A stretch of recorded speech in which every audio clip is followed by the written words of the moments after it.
The half-century-old embargo on most U.S. exports has turned Cubans into some of the most inventive mechanics in the world, technicians capable of engineering feats long lost to the modern world of electronic ignitions and computerized engine calibration.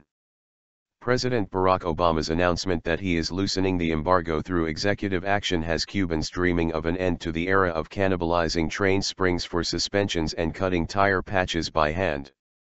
One of the measures announced by Obama last week would allow U.S. exports to Cuba's small class of private business owners, which includes thousands of mechanics and taxi drivers who shuttle both Cubans in battered sedans for about 50 cents a ride and tourists in shiny, restored vintage vehicles for $25 an hour.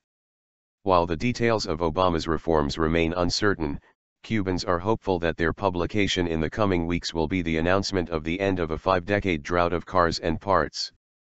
Maybe it will be possible to get parts faster, at better prices, said a hopeful Rahul Arabi, 58, who spoke with the Associated Press while seated behind the wheel of a cherry red 1952 Chevy convertible that still runs on its original 6-cylinder engine.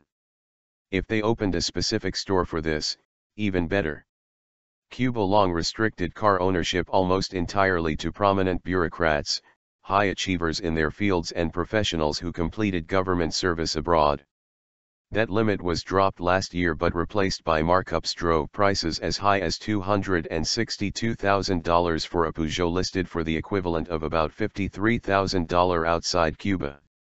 That leaves classic cars as still one of the only options for Cubans needed private transportation for themselves or a business, although prices around $20,000 for old cars mean buyers on the island often need help for the purchase from relatives abroad.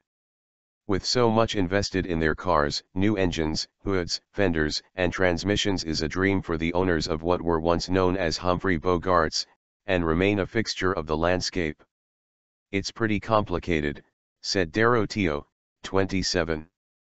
The government won't sell you glass for these old cars. They won't sell replacement parts for these old cars. Everything is made by hand. A few years ago, the only way Teo could get new tires for his car was to rely on the generosity of a relative who brought some back from Venezuela.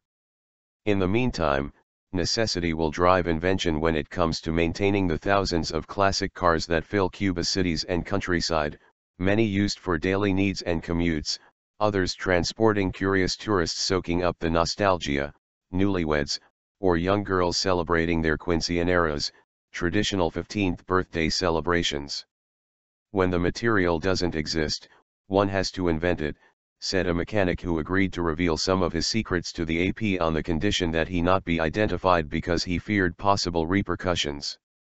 Suspension systems are among the most complicated to repair, simply because there are no parts available. But he noted that unused trains have similar springs that support a lot of weight, making them ideal for classic cars. Train coil springs are smaller than those of the cars, but the mechanic described how they could be stretched with a manual press until they are the necessary height. "We fix everything, all the time," he said proudly.